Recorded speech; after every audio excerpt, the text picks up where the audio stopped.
Enfouie sous les cendres du temps, Pompéi continue de dévoiler des secrets cachés depuis des siècles. Aujourd'hui, la mystérieuse région 9, une zone jusqu'alors inexplorée, révèle des découvertes stupéfiantes qui réécrivent l'histoire telle que nous la connaissons. Voici une pièce où se tenaient danse deux chauves-souris. Et vous avez raison, elle semble très petite dans cette pièce, mais il faut imaginer qu'il s'agit d'une salle à manger d'hiver. Des fresques impeccablement préservées, qui offrent une image saisissante de la vie antique, aux artefacts mystérieux remettant en question notre compréhension de la culture romaine, ces découvertes sont bien plus que de simples reliques. Elles sont des fenêtres ouvertes sur une époque révolue. Rejoignez-nous alors que nous plongeons dans les profondeurs de cette découverte nouvelle et bouleversante à Pompéi qui change tout. La ville de Pompéi. Pompéi fut fondée vers 600 avant Jésus-Christ par les Oscans, un peuple italien ancien installé dans les plaines fertiles de la Campanie, près de la baie de Naples. Très vite, la ville se développa sous l'influence des Grecs et des Étrusques, qui établirent des colonies et des réseaux commerciaux dans la région. Pompéi devint un centre prospère et cosmopolite, comptant environ 20 000 habitants à son apogée.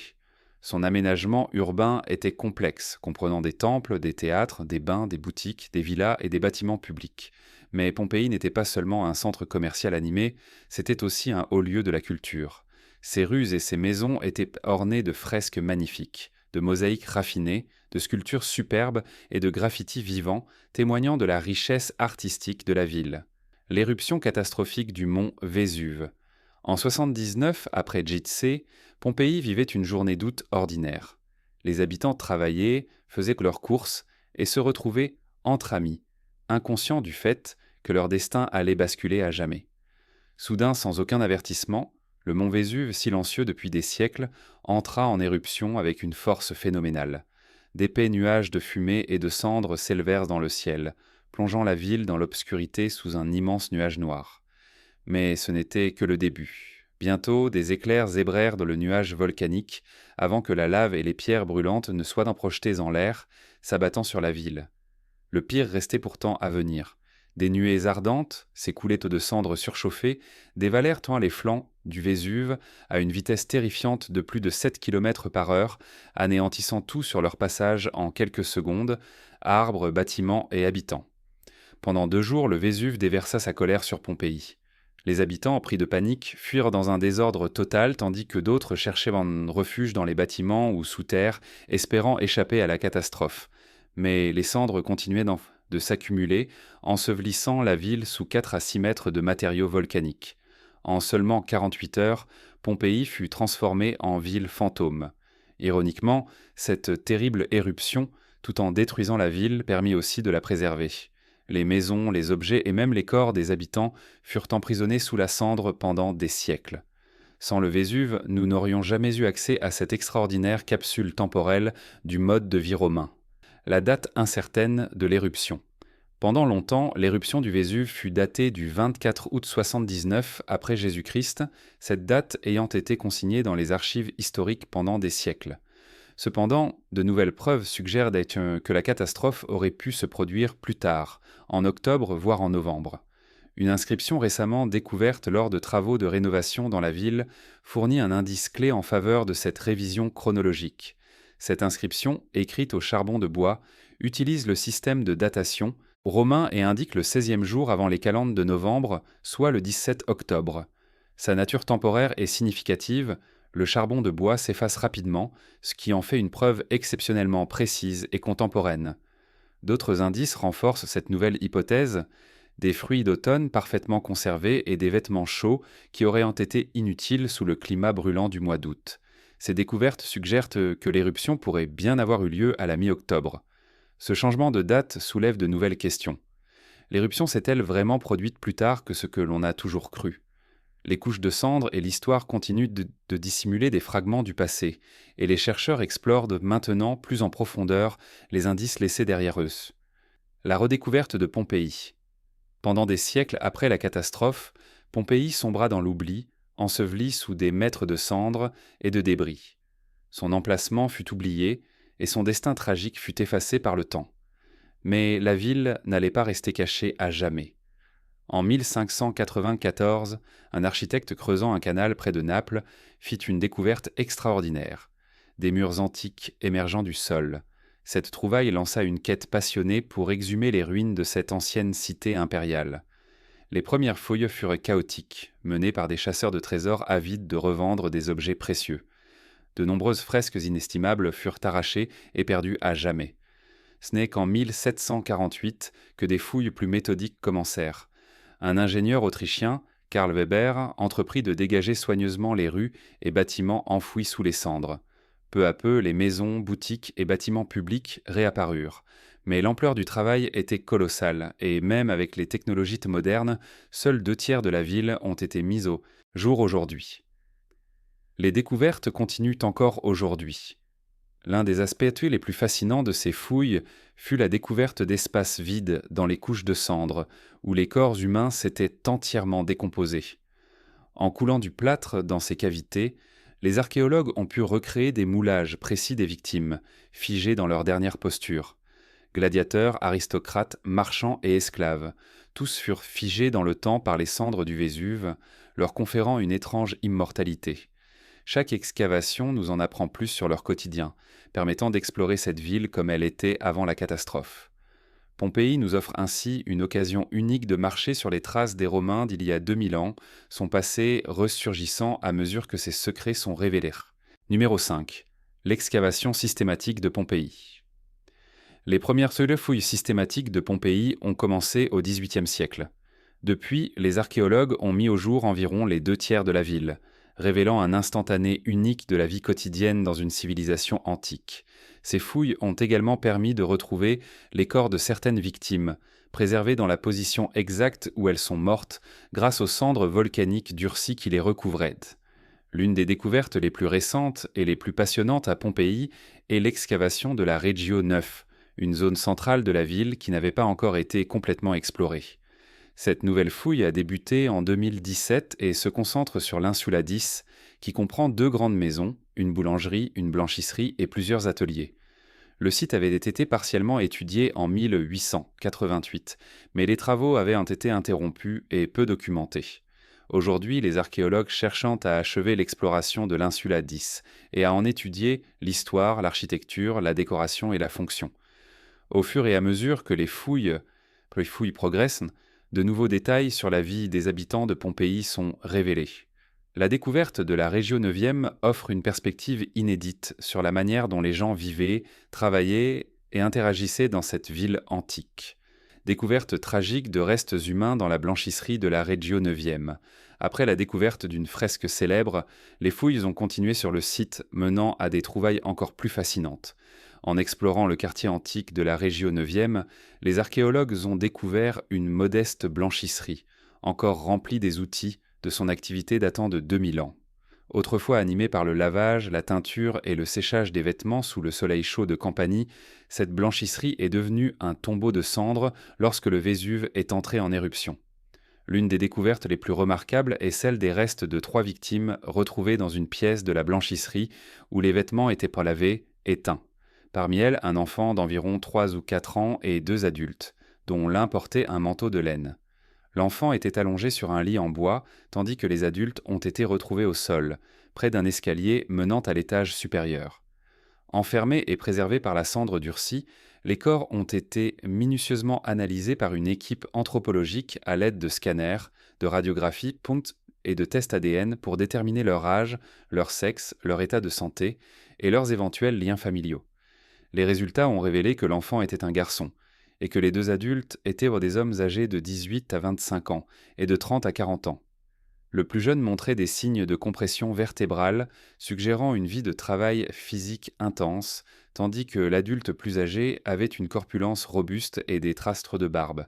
Les tests ADN ont révélé que les 2 adultes n'étaient pas apparentés, mais l'ADN de l'enfant n'a pas pu être extrait. La présence de l'enfant et du manteau de laine dans la blanchisserie suggère qu'il faisait peut-être partie d'une famille aisée, soit propriétaire de l'établissement, soit cliente régulière. Cette découverte offre un aperçu poignant de la vie et du drame de Pompéi, soulignant l'impact soudain et dévastateur de l'éruption. Une autre découverte fascinante sur le site est celle de 2 superbes fresques retrouvées dans l'atrium d'une maison adjacente à un four. Ces fresques, illustrant des scènes de la mythologie romaine et grecque, sont d'une grande qualité artistique et enrichissent notre compréhension de la culture pompéienne. La première fresque représente Poséidon, le puissant dieu de la mer, et la nymphe Amymone, fille du roi Danaos d'Argos. Ces images vibrantes immortalisent des moments de mythes et légendes, ramenant à la vie les récits qui animaient autrefois cette demeure antique. En plus des fresques, les archéologues ont trouvé des traces de mobilier carbonisé, dont un coffre en bois et une table brûlés par un incendie déclenché lors de l'éruption. Cet incendie aurait été provoqué par le four encore en activité au moment du désastre. La présence de ces objets offre un témoignage poignant sur ces vies brutalement interrompues par le Vésuve. Ces incroyables découvertes ne sont qu'un aperçu des merveilles mises au jour dans la région 9e de Pompéi. Chaque nouvel artefact et œuvre d'art révèle des détails inédits sur la vie quotidienne, la culture et la fin tragique de cette ville antique et de ses habitants. La combinaison entre mythologie et vie quotidienne, figée dans le temps par l'éruption, nous offre une image saisissante d'un monde disparu, mais jamais oublié. Fresques mythologiques et autres découvertes dans les maisons de la région 9e. Derrière les charmantes boutiques et boulangeries de la région 9e se dressaient autrefois de magnifiques demeures appartenant à l'élite fortunée, décorées de somptueuses fresques mythologiques. Aujourd'hui, les fouilles visent à libérer ces résidences de leurs tombeaux rocheux, révélant des atriums richement décorés et un mobilier luxueux. Dans une maison romaine, une fresque éclatante illustrant des légendes de l'Antiquité grecque a été mise au jour. Une fresque représente le dieu de la mer Poséidon poursuivant la nymphe Amymone, fille du roi Danaos, avec des expressions si dynamiques et des drapés si fluides qu'ils semblent s'animer, figés au moment de l'éruption du Vésuve. Non loin de là, les archéologues ont découvert des vestiges de mobilier en bois, brûlés et abîmés par le désastre. Coffres, tables et étagères ont été renversés et calcinés sous l'effondrement des plafonds et des murs, offrant un aperçu du quotidien brutalement abandonné lorsque le volcan a éclaté. Dans une autre villa, d'autres fresques mythologiques ont été miraculeusement préservées avec des couleurs éclatantes. Elles dépeignent des divinités grecques vêtues de tuniques dans des scènes tirées des pentes tirées des épopées d'Homère, notamment un fragment de fresque représentant Ulysse et son navire défiant le chant mortel des sirènes. Ces fragments éblouissants d'art mural offrent un aperçu du faste des demeures privées disparues de la Jonsara de la région 9. Ils témoignent aussi des œuvres littéraires et légendaires qui inspiraient l'imaginaire des classes privilégiées de Pompéi avant la catastrophe. À mesure que les fouilles progressent, d'autres trésors domestiques referont surface, figés dans le moment où les cendres du Vésuve les ont ensevelis. Les villas de la région 9, somptueusement décorées et garnies d'objets de luxe, continueront de révéler des détails sur la prospérité et les goûts esthétiques de l'aristocratie pompéienne. Le destin tragique d'un nouveau-né, l'éruption du Vésuve en 79 après Jésus-Christ. JC a laissé derrière elle une dévastation inimaginable.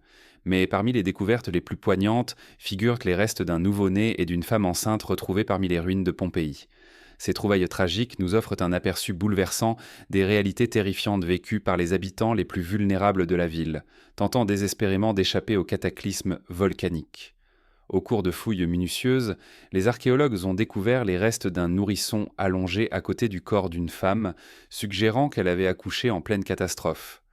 Ailleurs dans la ville, une autre femme enceinte a été retrouvée, son ventre rond clairement visible dans son moulage en plâtre. Des analyses ont révélé qu'elle était enceinte d'environ 36 semaines et probablement sur le point d'accoucher. Tragiquement, son enfant n'a jamais eu la chance de naître, l'éruption ayant emporté les deux vies en un instant. L'ingéniosité des bâtisseurs de Pompéi. L'histoire de la région 9 ne s'arrête pas à ces élégants bâtiments. Les découvertes les plus captivantes se trouvent dans un chantier de construction inachevé, remarquablement préservé par l'éruption qui a scellé le destin de Pompéi. Les récentes fouilles, notamment dans l'Insula 10, ont révélé un véritable trésor d'informations, mettant en lumière non seulement la vie quotidienne, mais aussi l'ingéniosité remarquable de l'ingénierie romaine. Notre voyage prend une tournure intrigante, passant du quotidien des habitants de Pompéi au secret de ces structures durables. Cette découverte est semblable à une rénovation de maisons interrompue en plein élan, avec des outils abandonnés et des matériaux empilés, prêts à être utilisés. Les archéologues pensent qu'il s'agissait d'un projet de rénovation, probablement axé sur une maison adjacente à une boulangerie où des esclaves et des ânes actionnaient un moulin. L'atrium de la maison était partiellement ouvert sur le ciel avec des matériaux de construction entassés près d'un escalier menant au tablinum ou salle de réception. Fait intéressant, cette zone était ornée d'une peinture mythologique représentant Achille à Syros, illustrant le célèbre héros grec. Des chiffres romains tracés au charbon de bois sur les murs voisins sont probablement des annotations laissées par les ouvriers, ajoutant une nouvelle couche de détails à la scène. Les chercheurs suggèrent non que ce chantier était en pleine activité jusqu'à l'éruption de 79 après Ja'par. Fatronspi, la cassé. Les preuves indiquent une scène animée avec des ouvriers s'affairant.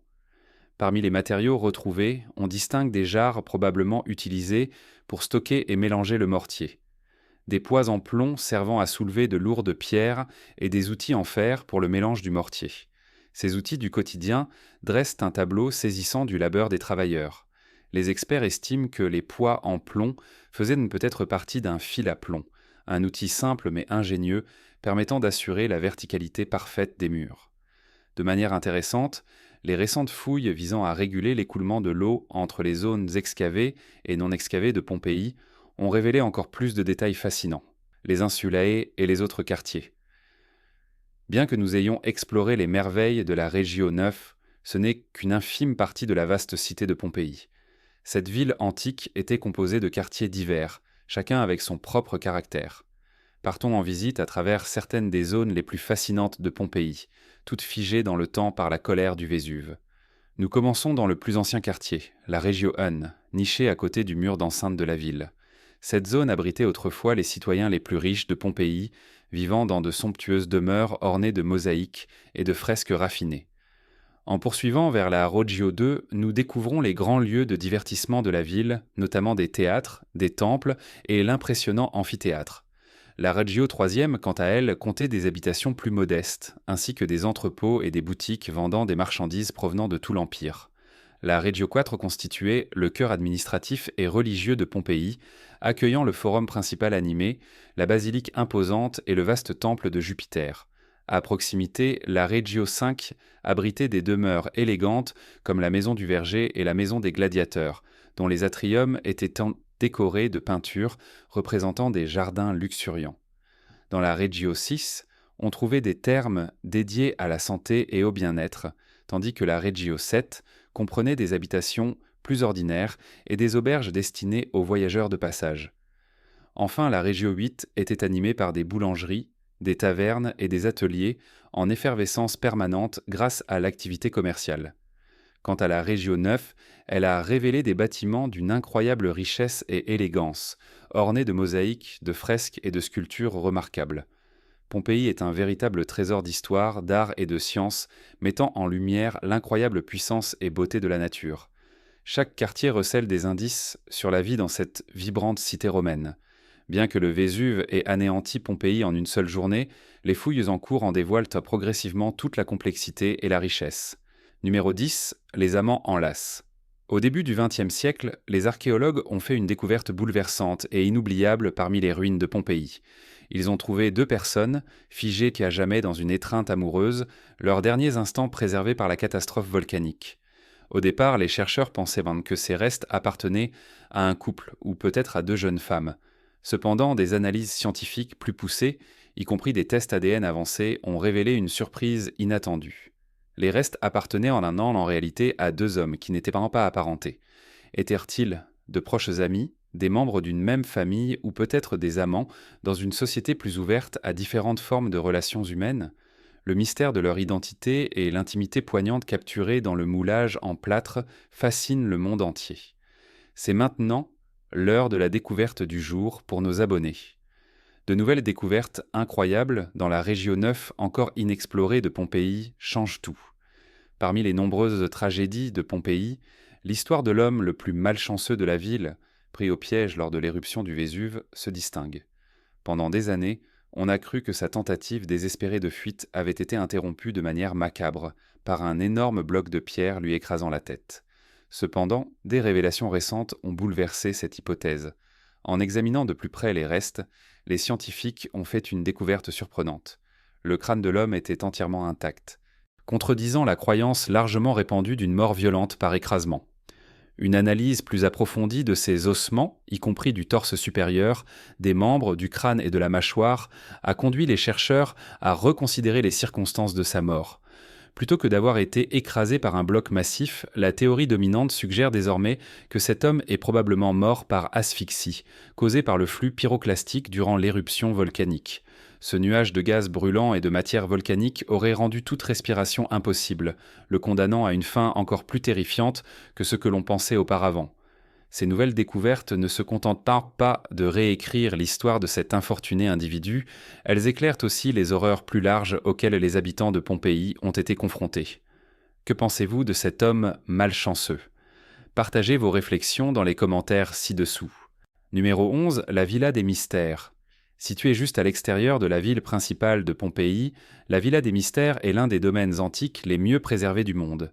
Cette somptueuse villa est célèbre pour ses fresques élaborées, considérées parmi les plus raffinées et les mieux conservées de l'époque romaine. Ce qui distingue véritablement la Villa des Mystères, c'est sa vaste fresque qui recouvre entièrement une pièce et illustre une séquence de scènes qui intrigue historiens et archéologues depuis des siècles.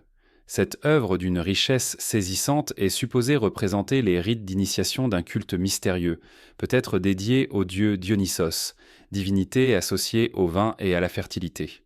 La fresque présente un éventail fascinant d'émotions et d'actions, allant de la danse rituelle à la flagellation dramatique des initiés. Ces scènes ont suscité de nombreux débats quant à la signification et la fonction exacte de la pièce. Certains chercheurs pensent qu'il s'agissait d'un lieu d'initiation réservé aux femmes dans les mystères dionysiaques, où des rites et des enseignements étaient transmis à un cercle privilégié. D'autres y voient une représentation symbolique des différentes étapes de la vie, de la naissance au mariage jusqu'à la transformation spirituelle. L'intensité émotionnelle et la théâtralité des scènes continuent de captiver et de dérouter ceux qui les étudient encore aujourd'hui.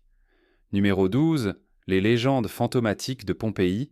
À la tombée de la nuit, alors que l'obscurité envahit les ruines désertes de Pompéi, les ombres s'allongent et les derniers rayons du soleil disparaissent, plongeant la cité abandonnée dans un silence étrange. Pourtant, certains affirment que le calme n'est qu'illusoire.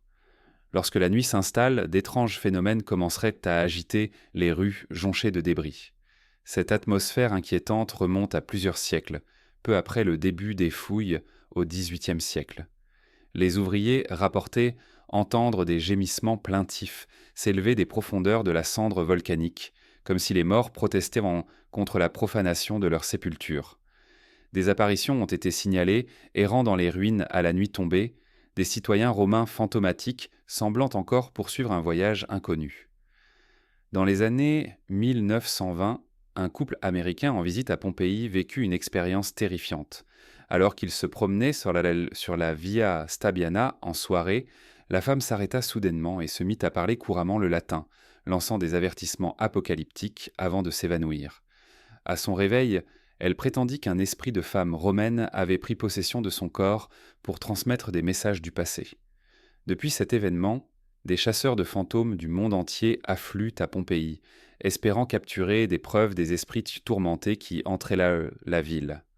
Des photographies prises parmi les ruines révèlent parfois des orbes lumineux ou des formes vaporeuses flottant dans l'air. Des enregistrements capturent parfois des voix murmurant dans des langues oubliées. Au plus profond de la nuit, des ombres semblent se mouvoir dans l'obscurité, disparaissant dès qu'on tente de s'en approcher. Certains pensent que les fantômes de Pompéi restent prisonniers de cette ville maudite, revivant sans fin leurs derniers instants d'angoisse. Les corps figés dans la cendre, retrouvés dans des postures torturées, témoignent de la souffrance extrême endurée par les milliers de victimes du Vésuve. Autant de douleurs et de terreurs ont laissé leur empreinte, marquant les pierres et les murs de cette cité ensevelie. Si beaucoup attribuent d'eux ces récits à l'imagination ou à des illusions collectives, aucune explication rationnelle ne permet de justifier tous ces phénomènes. Quelque chose d'inexplicable semble persister dans les ruines de Pompéi, défiant les siècles et refusant de disparaître. Numéro 13. L'énigme des moulages en plâtre. L'un des aspects les plus fascinants et les plus bouleversants de la tragédie de Pompéi est la découverte des moulages en plâtre qui immortalisent les derniers instants des victimes. Ces empreintes glaçantes offrent un aperçu poignant de l'horreur qu'ont vécu les habitants de la ville lors de l'éruption. Ces moulages remarquables sont le fruit d'une avancée archéologique mise au point par l'archéologue italien Giuseppe Fiorelli. Lors des premières fouilles, Fiorelli fit une découverte extraordinaire. Il remarqua la présence de vide dans la cendre volcanique durcie, correspondant aux formes des corps humains désintégrés avec le temps. Comprenant le potentiel de ces empreintes, Fiorelli développa une technique révolutionnaire. Il injecta délicatement du plâtre liquide dans ces cavités. Une fois le plâtre solidifié, la cendre environnante fut soigneusement retirée, révélant des moulages détaillés des victimes, préservant non seulement leur position, mais aussi leur expression et parfois même les plis de leurs vêtements. Le réalisme saisissant de ces moulages permet de percevoir la peur et la souffrance des derniers instants de Pompéi. Ces vestiges bouleversants continuent ni de captiver et d'émouvoir les visiteurs du monde entier, établissant un lien tangible avec la catastrophe survenue il y a plus de 2 millénaires. Number 14, le destin tragique du chien de garde. L'une des découvertes les plus poignantes des ruines de Pompéi est le moulage en plâtre d'un chien de garde tragiquement enchaîné à un poteau, incapable d'échapper à la dévastation volcanique qui s'abattit sur la ville. Mis au jour le 20 novembre 1974, ce moulage immortalise l'agonie d'un fidèle compagnon appartenant à un riche Pompéien du nom de Marcus Vonius Primus. Lorsqu'il sentit le danger approcher, Primus prit la fuite mais abandonna son chien, resté attaché dans l'atrium de sa maison, un espace conçu pour recueillir l'eau de pluie. On imagine sans peine le calvaire du chien, tirant désespérément sur sa chaîne, tentant de fuir alors que la cendre volcanique s'engouffrait inexorablement dans la cour. Son ultime lutte pour la survie fut vaine. Prisonnier de ses entraves, il succomba à l'avalanche de cendres brûlantes. Sa dernière posture, figée dans le plâtre, immortalise une scène déchirante de loyauté et de désespoir.